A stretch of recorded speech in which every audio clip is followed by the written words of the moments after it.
Welcome to the Media Roundtable Special Edition.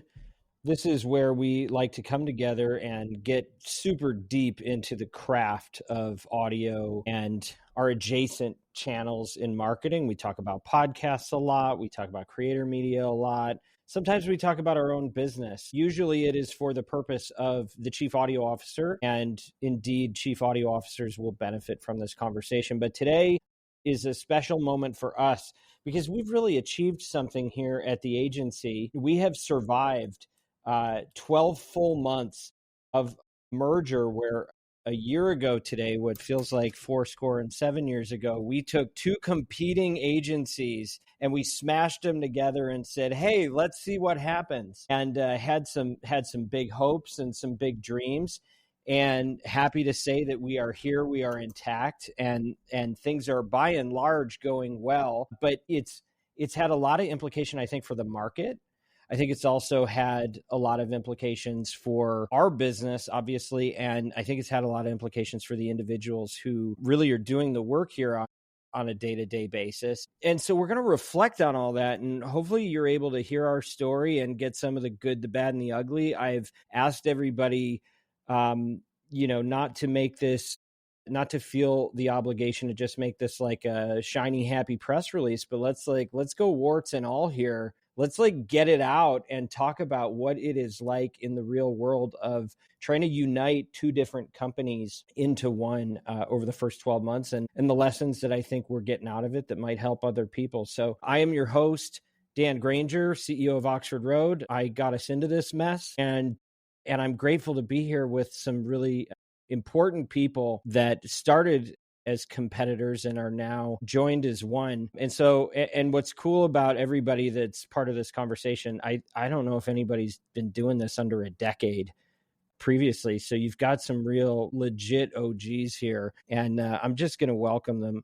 We have Miranda Romano. Welcome, Miranda. Thank you. Happy to be here. We have, and by the way, it's just VPs on VPs. We've got Bart Roselli. Welcome, Bart. Yeah, he said something back, but was on mute. I don't know if you've ever seen that happen on a virtual meeting before, where somebody talks and they're on mute. You'll get your chance, Bart. Kyle, we're glad that you're here. Salutations. Kyle Jelinek, of course, who's on the client services side. Miranda and Bart are in media. We also have Hillary Schaefer, who is with our podcast and influencer team. Welcome, Hillary. Thanks, Dan. And welcome, Courtney O'Connor, who is also a podcast leader in our media group here. Welcome, Courtney. Hello, Dan. That's a really long welcome. I'm going to try to pick up the pace here. I'm glad you're here, and I'm glad that you're still here, all of you. Seriously. We looked at our episode that we recorded a year ago, and they pulled a quote from me where I said, we're trying to make a super agency, the greatest thing this channel has ever seen, while keeping our feet planted in what we love about this industry. And so part of the question here is, are we going to pay that off? So we're going to get into some highlights here. If you look at it from the outside, things are really going well in that team retention is actually good. We're in a solid place. Our team is actually beating the kind of industry averages on retention within the business. The business is growing. We are doing more business in the marketplace where we operate than we were before. And I think just externally, we have, if you just use as a barometer, inbound demand from companies that are coming to us for help. We're not only seeing more of them, we're seeing more that have been in this channel but not working with either legacy group before, calling us up and going, hey, can you help us out? We see what you're doing here. And I think, those are some really good indicators of the overall trajectory of the business. And, that's all on the peripheral. So certainly the press release is great, and then there's the human side, right? And the fact that however you do this, when you take on an undertaking of this magnitude, it's hard. It is just really, really challenging because you have the way you've been doing it, which was either, maybe really great in a lot of ways and maybe less great than you think, but you really don't know that. And then you kind of get forced, no matter who you are or where you sit, you get forced to do things in new ways. You inherit new people, your scope changes, who you go to for what changes. There's ERP systems and CRM systems and HRIS systems. And they're all kind of hitting you in the head every day, all the time. And you're going, why do you even, I got a job to do. I still have 145 emails that came in the last 15 minutes. So how am I supposed to deal with this? So even like if you do everything right, I don't know that there's any way through a situation like this that is easy or not a self-inflicted abundance of extra work that you have to do. And here we are. So with that, Bart, I'm going to ask you to come back off of mute and tell us, like, how you doing? How you holding up? I would say kind of going into, I knew it was going to be complex. I had no iota clue it was going to be this significant. The one thing that I was extremely confident about, but only became stronger after chatting with people like Miranda and Kyle on the team, was just we do a lot of things very similarly, but there's also some things that we do very differently. And a lot of that was like just systems. And I think we forget when we get so accustomed to doing things our way for so long, we're talking a decade plus, that we realize that people coming into it, fresh perspective, it's like a deer on ice. And I've been guilty of some of that. Elegant. Like, I didn't know we need to check this or do that, etc. I do love the fact that we are more private and not publicly traded. So there are some pros and cons there, but I can honestly say this past year has been nothing short of like probably the most challenging in my career by 15x for sure. Yeah, I mean, both of these companies started kind of in the beginning of the podcast movement and independently created how we did business. And obviously we thought we did it right, and you guys thought you did it right. And it's been really interesting just to see, like, you know what, we didn't think of that, and you guys did that a hell of a lot better. And then vice versa.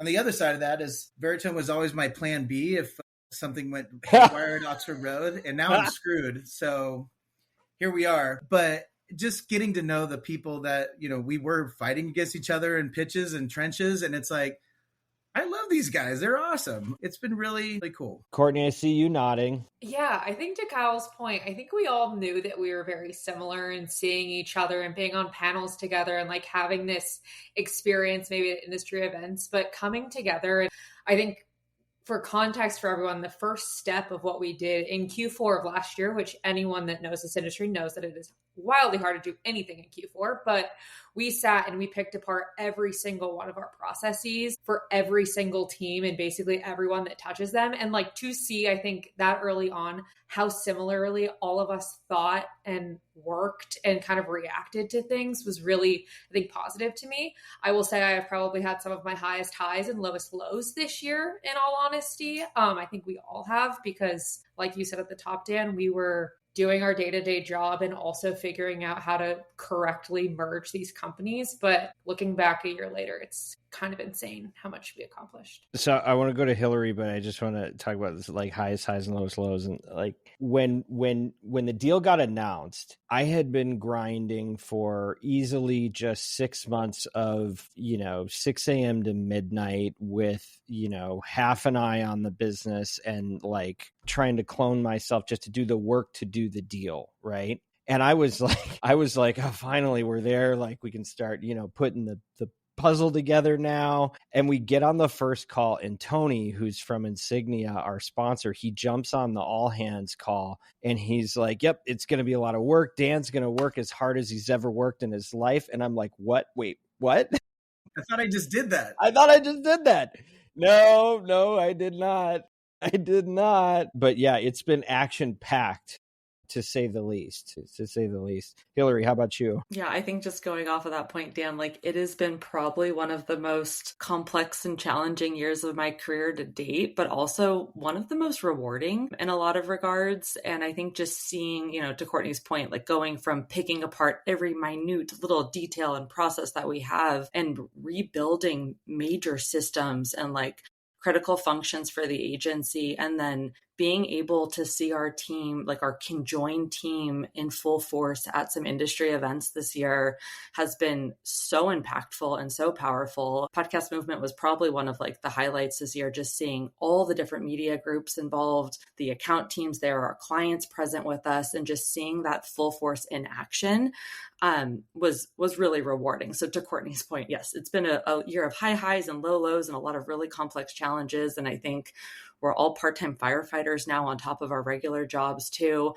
But it's definitely not boring, and we're definitely, we still have our work cut out for us in terms of like what next year is going to hold and how we're going to continue to evolve and shape things. But we're definitely, on the right track here. And I think that's what's making this exciting. Yeah. And I think I get to usually experience the load. I get a preview of, I think, what everybody's about to go through. Like when my levels go up or go down, usually I see the kind of median of the team start to get into that 3 to 6 months after. I completely believe that we are like right now getting over the hump, but it just, we're still at that peak of like full integration, enjoyment, and satisfaction from the extra gifts that it bestows. Miranda, I want to move to you to just talk about some of the surprises. Okay. What was harder than you thought it was going to be? What was easier than you thought it would be? Yeah. So when I think about what surprised me the most, it honestly was just how different the two companies' cultures were, not just in values, but in terms of rhythm and the process. I mean, I feel like it was almost night and day. And, the merger wasn't just about like systems or the clients, but really reconciling the two very distinct ways of working and maximizing that to the benefit of the clients. I was also surprised at how quickly we were able to turn that scale into leverage for our clients, just in terms of rates and first looks and pixel fee coverage and terms and all of that. What was harder, I think, finding that operational alignment across the two different teams that had their own version of best practice and unifying those processes. And what was easier was just discovering how much of a shared passion there was for innovation and best-in-class outcomes for our clients. Yeah, I have found that that's like when I'm dealing with folks that were with the other group and we're working toward the same problem, I usually find that like we may go about getting there in different ways, but I haven't ever had a problem where the objective wasn't the same, where we weren't like, I've never had anybody go like, no, it's not worth it to try to figure out how to do this better or smarter or faster or think critically about something. Yeah, I was going to say, I can remember kind of going through and going like, hey, like, how's the the chemistry going to work? And honestly, I could honestly say that like a lot of that comfort was heavily driven from conversations with Miranda. Like, just not that I needed another person to like cattle prod my enthusiasm or frustration with certain things, but like I've never connected with somebody from a professional standpoint on that front. So I was like, well, now her plus our team's like, we're going to be real dangerous. Well, you guys are related also, right? Yeah, we come from all Italians are related. Yes. I just meant because you're from the East Coast. I thought you were like Blue Bloods or something. No, maybe in a past life, but we're related now, I guess you could say. So I think that part was great, and just like the culture of like the teams, and just like we always knew, like, and we respected Oxford from that side. We're like, okay, like, who do we really need to be mindful of? We're going up, and it was always Oxford. We're like, okay, we know they're going to put a lot of thought. We obviously do things differently, but I think there's been a lot of things that we can honestly say on our side prior to this was that we both have learned a little bit about how the other operated and kind of using it to get better. Like how the media team on Miranda's side like did like every single thing possibly known to man is still in awe to like Hillary, Courtney, and I, and then to like infuse it with levels of support and like kind of creating measures of accountability. Like now it's fun to be like, oh, we have the ability to do this. Like I didn't even think that was possible. It's like, oh, it's possible. Like watch, we're going to do this. And I think we've both been able to do that and be like, okay, I like that. Let's go. So I think that's been the exciting piece, obviously. And look, nothing of this magnitude, like you said. I remember when the press release was coming out and I was prepped for it. I was like, I wonder how fast I'll get a phone call Pacific Standard Time, started 23 phone calls that I got that day, which I knew it was going to be a few, but I did not think it was going to be that magnitude. Like, what's going on? Is everything good? What are we doing? Like, what does this mean? You guys are massive. Here's huge, etc. And I kind of kept going back to, I'm like, I'll use the Spider-Man reference. I was like, with great power comes great responsibility. And this is not just about creating leverage. It's like, how do we make the industry better? And I think it's safe to say our two teams have like come together to say we're part of doing this. This isn't just about growing and billing clients. It's how do we make it better? The thing that surprised me was we made the announcement, and internally we were working to merge these two companies together. I think it all kind of culminated, at least for me, at the CAO event this summer, where we got to showcase what this is the effects of what we're doing. Just the response we got from the marketplace was super positive, and I felt so proud about the accomplishments that we've made and the hard work that we put into not only planning the event, which was amazing, but just the synergy that we created with the merger here. It was awesome. Where do you guys feel like we were able to exceed goals, and where do you feel like we've gotten humbled the most? It's a delicate thing to answer in public in a business forum. I can jump in because I touched on it before, but I think where we exceeded was delivering on our marketplace leverage and ensuring that we were maximizing the combined billing and opportunity to make sure that we were getting best-in-class rates, terms, all of those things. And it also exceeded my expectation how quickly we were able to leverage the combined data and capabilities for the advantage of the clients. Now, where we were, what was your second question? Where do you feel like we got humbled? We got humbled. Okay. I think the human element, I think how long that cultural alignment and trust building actually took. You can do your reorg, send the org chart, but merging those two different working styles and people as well, it takes a lot of patience. Yeah, it takes time, and it's not an organic process. And I let's be honest, COVID changed things a little bit, and being a remote first business, I think we had enough foundation with our kind of teams of origin, so to speak, where you already knew people, you had already been in the trenches physically, you broken bread, you've had conflict, whatever, because you were sharing physical space for a time. And I think you were able to carry a lot of that trust out. So, when Kyle moved to Nashville, he was still Kyle, who we had been in the trenches with for so long, right? But if you meet Kyle from Nashville, and if he didn't have Kyle's personality, that is a harder thing to break through and to really establish that trust. One of the things I'll pile on with is that I think the virtual aspect really created an extra set of challenges in getting people to kind of learn to work it out and to talk to each other and to trust each other. I don't know if I could have overestimated the importance of that. Dan, I think as a fun quantifying point, we should count up or tally up how many Zoom meetings we have had this year affiliated with the merger, because it would be an impressive stat. But yeah, I think just to the point of going into this, where do we exceed? Where do we get humbled? I think that from a humble perspective, I'll just start there. I think we all were really ambitious when we started this endeavor.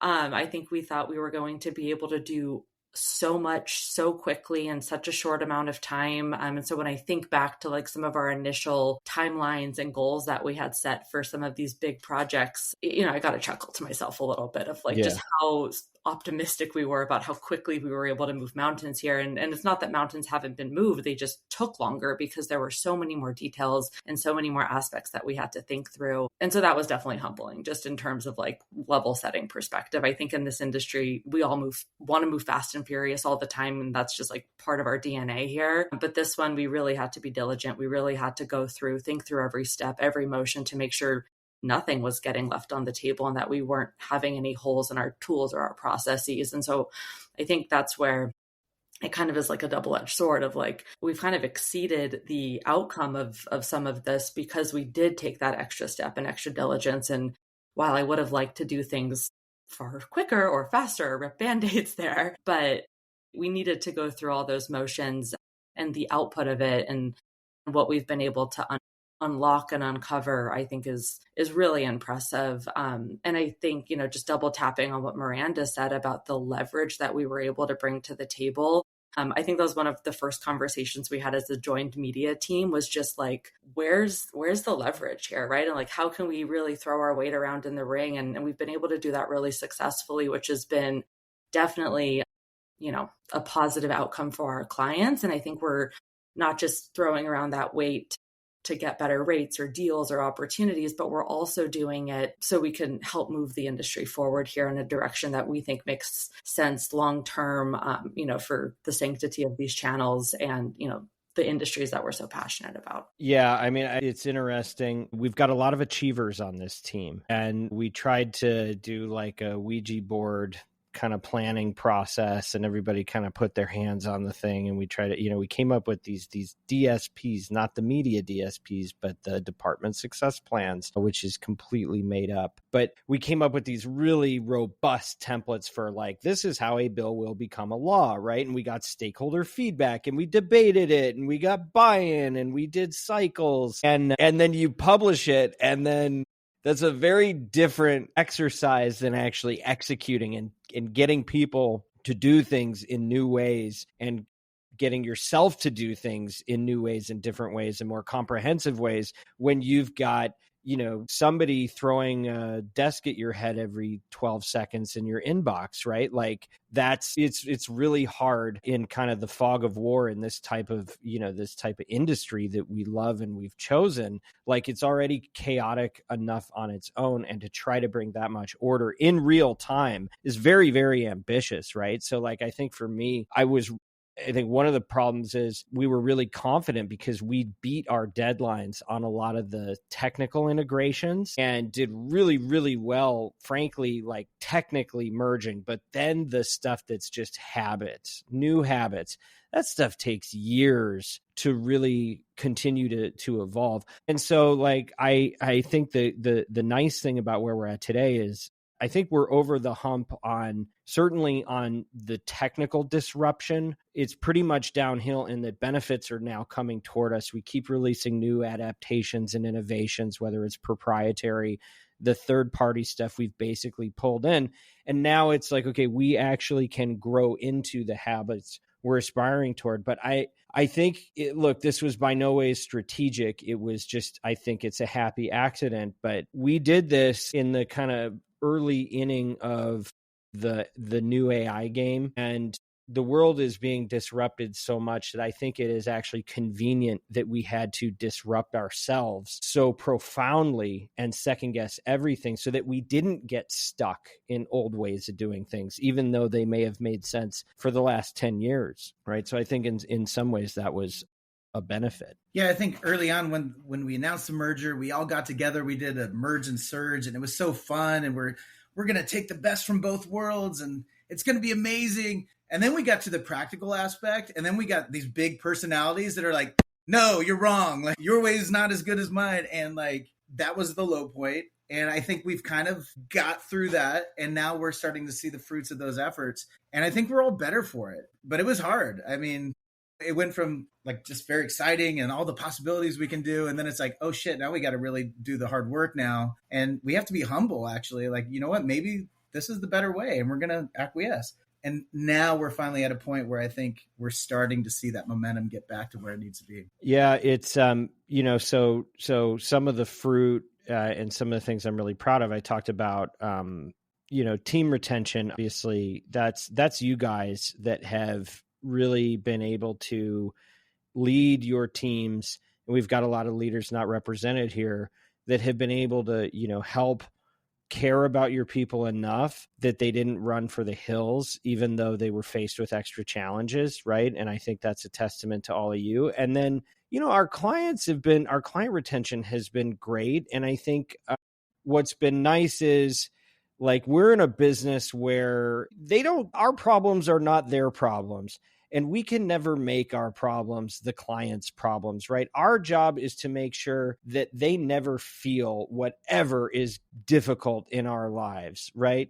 And I think that there's that willing suspension of disbelief or whatever. Like, you have to present things that are only relevant on behalf of the client. And I think our team has done that magnificently well. And I think that's incumbent on the business. And so even though we're talking a lot about the strain that goes on under the surface, above the water where you can't see the little duck feet paddling so hard, I do think that the service has gone up. I do think that the clients are growing and recognizing and starting to feel new capabilities and new opportunities. And I think it's still early days, relatively speaking, but I think it's been a net gain.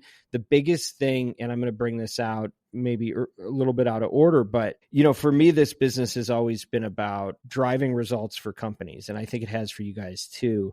For most of my career, I had a little tagline in my email that says, we just want the ads to work. Right. Because at the end of the day, that's kind of like the only thing in the whole thing. And now that we have Orbit, now that we have this system to look across clients and see aggregate performance by channel, we can run these really interesting analyses. And one of the things that BK unearthed was he looked at aggregate client performance in 2024 over 2025. He did a year-over-year comparison.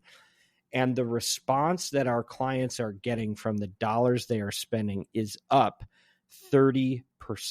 And whether or not, how much of that is you guys kind of comparing notes and using the slightly bigger scale to leverage better deals? How much of that is it better creative? Is it better strategy? What is it better measurement that's allowing us to optimize with more precision? Whatever multitude of factors it is, the end product is that our product, our work is getting better, is clearly demonstrably better year over year. And for heaven's sakes, if we're going to get anything right, I hope it's that. And it seems like that it is improving. And that makes me really, really proud of the team and, everything that's happened. Woven is a topic. Will anybody take a shot at explaining Woven and its importance? We haven't really talked about it here, but it does come up in our comms. Hillary, why don't you navigate us through what that means that we've been able to do as a collective? Yes, and I will tap Courtney into 1-2 punch this with me, but Woven is an added layer that we've brought to the rest of our internal proprietary tools to help streamline the whole planning process. It's allowing our buyers to be in one platform to get the information that they previously were seeking out in 3, 4, sometimes 5 sources, and do so in one really clear, consolidated space, which allows our critical thinking capacity to be magnified now. So this is something that I have been honestly dreaming about for eons. And so the fact that we're here and it exists and it's, at our fingertips is really exciting. And there's so much that we could continue to build on off of this, but it is, I think, at the simplest description, just this really incredible added layer to our process that allows us to have all of this information in one clean, consolidated space. Court, anything to add there that I missed? Yeah, no. And I think to Dan's point about Orbit and now Woven, we are arming the team, every single person that works at this organization with such powerful information to utilize their time and brains more wisely. And I will say, we did roll it out to the teams this week, and I heard cheers of celebration because it is something that we have needed, I think, as separate organizations for so long. And the fact that we're at the year mark and we have it and it is built and it is obviously still a work in progress and will continue to be improved. The relief that I saw on faces was enough to honestly make this whole year of work worth it. So major shout out to Justin and Tucker and everyone that worked on that. But it's really exciting. This is something on the Oxford side we've been trying to do for years. We had a version called, I think, the Planerator 3000. Yes. But yeah. We sold it for $1 billion. Our first version was called the JS 2000, so that's another space where we were one in the 2500. Know it. Actually, now it's the 5000. The problem has always been aggregating and normalizing the internal performance data because everybody's got different KPIs, trying to figure out what actually works and then quantifying that in something that we can do across the entire agency has always been the challenge. And the guys who worked on this thing nailed it. I think they went about this a very smart, very clever way. And we finally have this.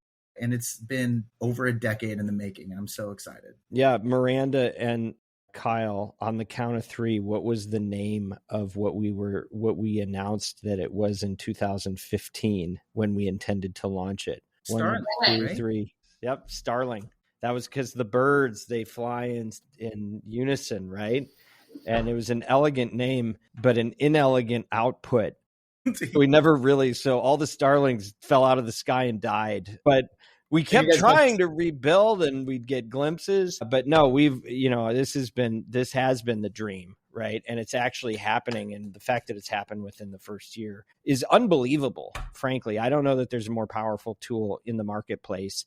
And it's something I've been chasing my whole career. What's that? If only we merged sooner. If only we merged sooner. That's right. Okay, and then there's this thing called Audiolytics. I don't know if you guys have heard about this, but we trademarked it in 2009, and it is a checklist about what should go in your ad copy so that it hits performance goals. But then we kept evolving, and now it's a 9-point scale with 71 subcomponents. But the thing is that, as I say, the AI makes it a real boy, and it's kind of come alive. And so now have the ability to score creative and optimize in real time so that it is designed to maximize performance. And then we actually did some IP work to expand out not just our ad performance taxonomy, but also we expanded that into the brand safety world, which I've been eerily quiet about this year, even though I've talked about it so much historically. We're going to get back into that as we're ready to show you things, but we already have the IP foundation laid, and it's really about building out the technical capabilities. But to be able to run a search and go, I'm this type of advertiser now, how do I de-risk my plan, and where should I run that I know I have the highest chance of succeeding on a performance basis? And then how do I cross-reference that with my brand values and my safety filters? We're talking about powerful shit here, and I'm really, really, really excited about it. So up and to the right, what else can I flex on now that we're done trashing the whole integration process and all of the the pain you've all been experiencing? Okay, so what are you most proud of, if we haven't already said it? I'm going to go around the group. Miranda. I think we've said it in bits and pieces of the conversation, but what I am most proud of is that we sort of kept what we call our boutique, sweat all of the details, get in the corners while operating as the largest podcast agency. And when we think about that 33% improvement in performance, I think that's what it comes down to, as well as the team's ability to just kind of stay focused on the client, throughout all of the extra work, the constant change, just being always solely focused on strong outcomes. And, I think at the end of the day, that's what really matters. That's all that matters. And it's why we keep showing up. Yeah. I definitely am most proud of the resilience of the people. We, as leaders, I think made a lot of decisions and thought a lot about how it was going to impact the people. At the end of the day, both legacy groups went through different challenges and different sets of changes. And I think they handled it so well. And back to your point, Dan, is our retention has been really strong. And I think that goes to show that we built trust as quickly as we possibly could, but everyone sees the vision and they see the goal, and we're all united behind it. And no matter how hard the days were for them, we have pushed through. So I'm really proud of the team and everyone on the front lines of all of this. Yeah, definitely echo the resilience, because this is not for the faint of heart, as we've all discussed. I also think when you get a lot of really, really, really smart people in there and you start challenging each other on, can we do it better, is one thing I can safely say, which is our benefit, but also sometimes the detriment, is we're never satisfied. We're always going to be remembering, and we kind of makes you feel older when you're like, I remember when I used to walk uphill in the snow both ways, etc. But you're you would grind over $1,000 placements. Of course, we would reference when we used to have media walk-ups and we'd be arguing over which placement you're picking. Just because we're that much bigger, the core DNA of us is we just want it to perform and we want to make clients happy. Every week, we have to reprove ourselves. It's not a set it and quit it model. And I think the resiliency and the inability to be complacent is never been stronger. Yeah, 100% agree with you guys from like the team resiliency and just like the mentality perspective. I just have to echo that even further because it's so true, and it absolutely is like part of why we're here and why we're the team that we are at the end of the day. I have to make a shout out to for just where we've been able to come from a tools and systems perspective. I absolutely geek out over these things and just seeing the impact of having all of our buy data so cleanly displayed and able to be searched in one clean and concise buying system is so powerful from a negotiation perspective, a planning perspective, and just an overall buying perspective. Like as a buyer, I would want nothing more than that. The fact that we have this incredibly diligent, kick-ass media team, plus these tools that we've been able to craft, like that is something to be proud of at the end of the day. Yeah, echoing that, when I look back at like how we operated 5, even 10 years ago in the areas of like analytics and copy creation, like everything was so manual. And when Pixels came out, we were trying to merge these different data sets to try to make some sort of sense out of what we were seeing and being able to communicate that with the client. And we have come so far with integrating all this data, and what Justin's doing. He's a wizard with Salesforce, and Brian and Nathan, like these guys are just geniuses putting all our ideas and making them a reality. And if I look back even 2 years ago, how far we've come with these systems and these tools, I'm in awe. And I think it takes times like this to kind of look back and appreciate that, because we're in the thick of it so much. Thank God. It's hard to remember. Yeah. Yeah. Thank God we're not there anymore. So, okay, has there been a moment for any of you where you had the kind of light bulb that like, okay, this is working, or this is good, this worked? I remember when we did our merge and surge, people were leaving the event we had at the end of the night, and I turned to Hillary and I'm like, so how do you feel? And she goes, I feel merged.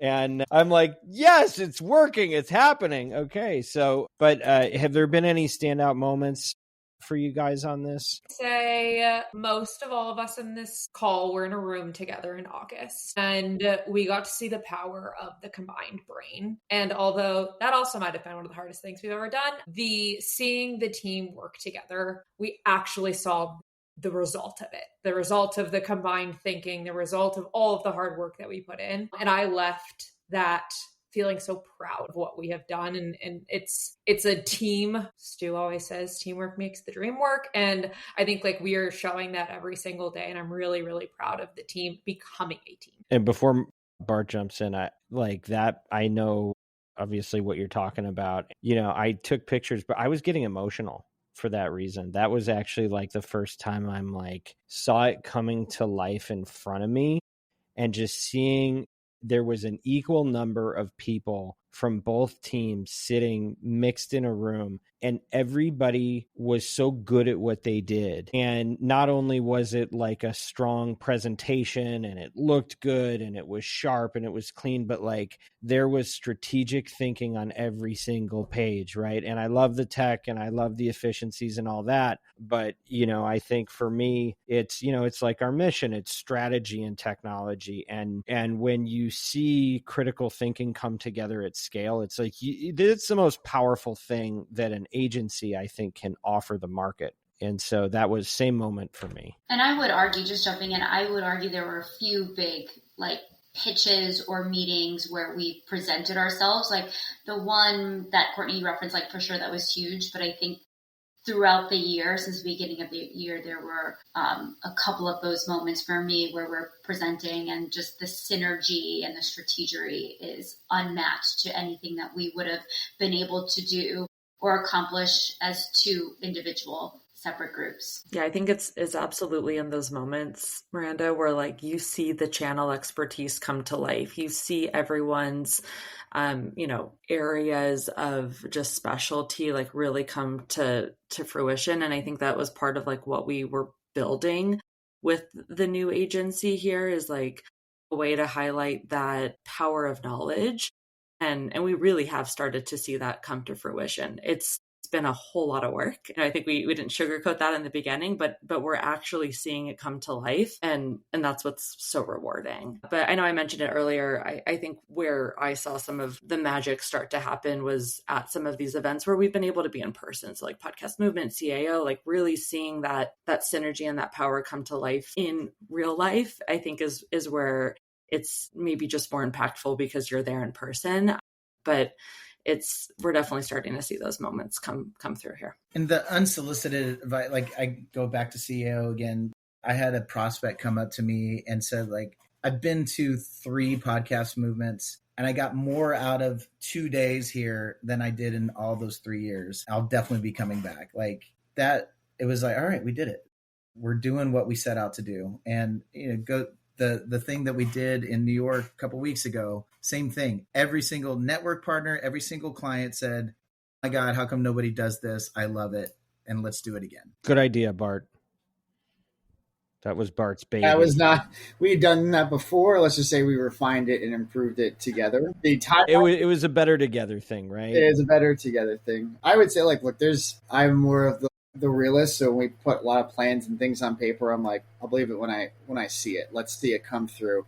And I think it's when we hit road bumps and hurdles and then seeing how people react and how fast people take accountability. Before, at least I can say this, I don't know what Court and Health, but like, you always felt like you had to own it from start to finish, and to be able to like baton relay in certain places and be like, oh, you do this, you do that. You're like, wow, you start to see 1 + 1 = 3. And I think CEO is a perfect one. That was my favorite thing, Kyle, is I was very concerned about making sure everybody felt the impact and the value that we were doing. But I got 3 or 4 of those same ones. Like, this is the most invaluable conference I've been at ×3. Like, you're doing it next year, etc. And it was like, that makes all the effort from the marketing team and everybody that went into it to say, we are doing something here and we're not just trying to do what everybody else is doing. Frankly, say if you read in the trades, you're too late. We need to be advising and describing what we're doing going forward. So to be taking that leadership stance in the front, we're gonna drag some people kicking and screaming, but it's going to be impactful. And I think the results is clients will be even happier.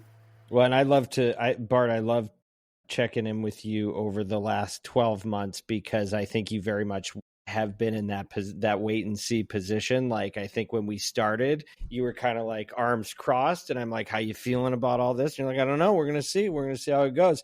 But I keep checking in with you and eventually you got there and I'm like, yes, if Bart's over the line, then we're good. Like we've proven it. We proved it to each other. And I think the rest of the teams did it, but you're right. It is anything you commit to, like you guys built that company from scratch, like 14 years, like that is an eternity in a career time frame. And to make sure like everybody has equity stake in that. So to then take your equity and roll it together does everyone care as much as we do? And it was a very clear and, abundant yes. So we're about out of time here. I want to do one last kind of round robin and just ask you for what you've learned. Like what personally do you feel like that has really changed in your mind or perspective, and any advice that you would have for somebody walking into this type of situation? I don't even know if these situations happen very often, but some version of it maybe of intense organizational change. So Kyle, you want to kick us off? Yeah, I think, this industry in particular, a lot of big personalities. We're all very, there's a lot of ego sometimes, and just being humble and seeing people show that humility and being open to different perspectives has been instrumental in kind of making this thing actually fly.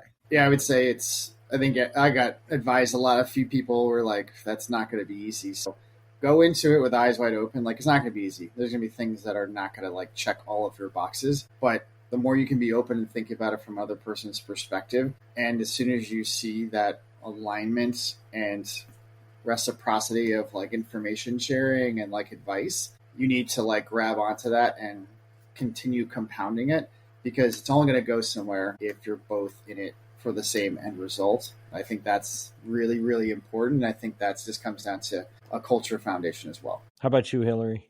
I think just from an advice perspective, and this is one of our, core company values, is just like, this is this is the kind of endeavor you have to approach with humility. Nobody is an expert of everything. There's no one perfect way to do things. There's no magical silver bullet solution. And so when you approach these kind of endeavors with humility and the fact that like you're going to learn from others, you're going to learn about what is that 1 + 1 = 3, outcome opportunity. It's really how I think A, we have done it, and then B, that's how I think you need to approach these kind of complex situations, is that you can't go in and be the expert and know everything and expect everyone to fall in line. You need to come in, you need to be ready to listen, you need to be ready to observe, and be ready to admit where maybe we were wrong in the past and that there's a better path forward. And, with that, I think anything's possible. And I'm glad that that's become like a core tenet of the new company that we've been building here.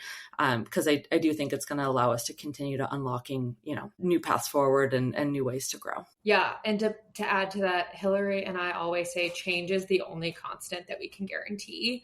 This was a big change, obviously, this year, but I think we all went into it with the mindset that we weren't going to get it right in the first try.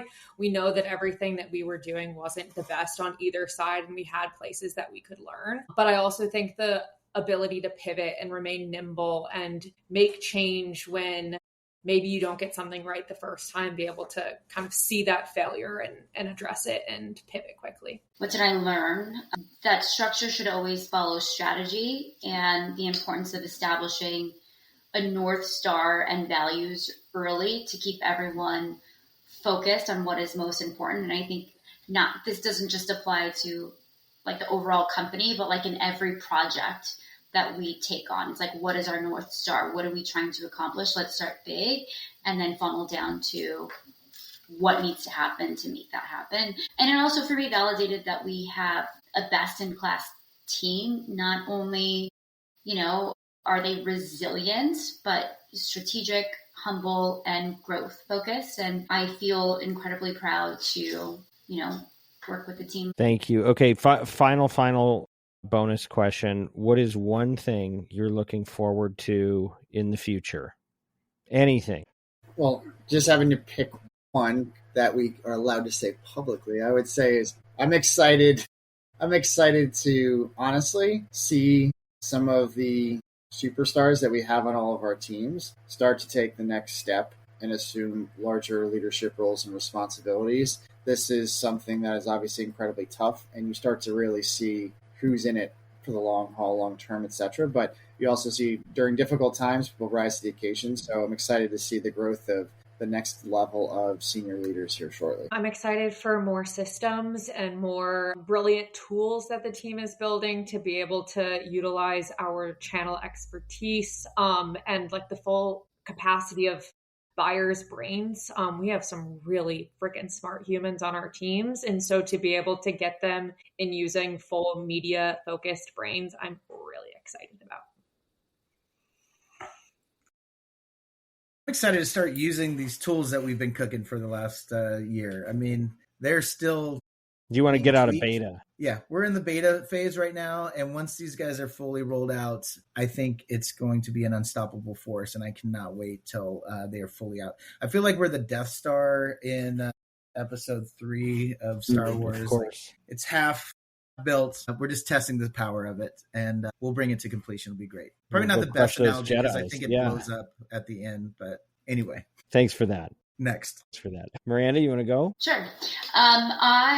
What I am looking forward to next is the next phase of innovation, right? Aside from just using the tools that we now have, but what comes next? Like how else can we use AI in all areas of the business? So creative optimization, automation in planning, buying some of the operational components and measurement as well. Hillary, last word. Bring us home. Okay, no pressure. I think what I'm really excited about for the future is just, now that we're through all of the tech and tools and like kind of all that foundation building, like I really view this past year as like a really solid foundation setting year, is just what kind of thought leadership we're going to be able to put out there in the marketplace. I think as separate entities, we've definitely done our fair share of that, and excited to see what we could really bring home in the future to help just continue to guide these channels that we have the privilege of working in, and being able to shape what's to come in these ecosystems based off of the data and the insights and the knowledge that we really have under our belts here. So excited for more of that. I think we've done some really great work this year already, and I think that there's even more to come, and just some really, really smart people on the team that we're going to be able to start tapping into to share and provide insights here. Well, on that note, I am excited to have all of you back on the Media Roundtable podcast, because you do such a great job telling the story. And I like working with you guys, and I feel like, I feel like we got a good thing going here. I feel like it's, like in summary, it's hard, but it's good, and it keeps getting better. I feel like the big thing I've thought about for 12 months is like, we're building a house of bricks. We're building a house of bricks. And how do we make sure we lay a really strong foundation that's going to, be something that can support everybody for years and years, and really reshape the industry, not just the company. We are changing the whole structure of the industry we operate in. And that's exciting to me. And so thank you guys.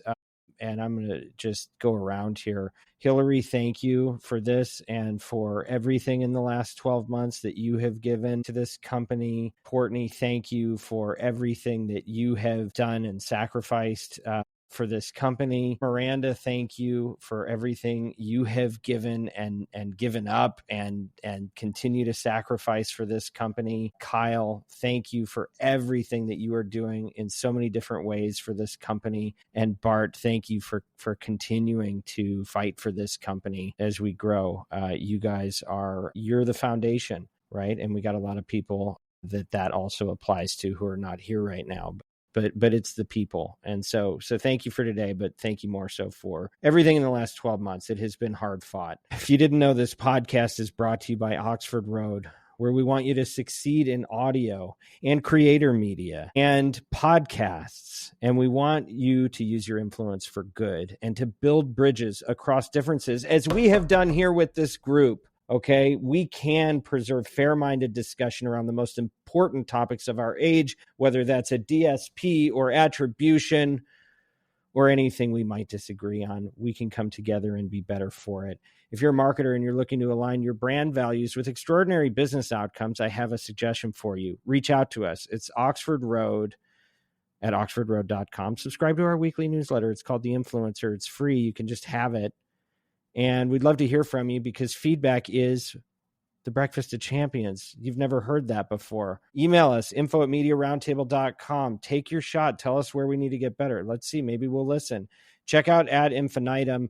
That's a big podcast, and it is really the only podcast about how to make audio ads work better, hosted by the great Stu Redwine, who runs our creative services. Special thank you again to all of our guests and to those that are behind the scenes making this happen. It does take a village, and that includes you, Haley, Bianca, Kyle, who's also here but does other things too, Ezra, Everett, Neil, and the team at Podcast One. As always, influence responsibly.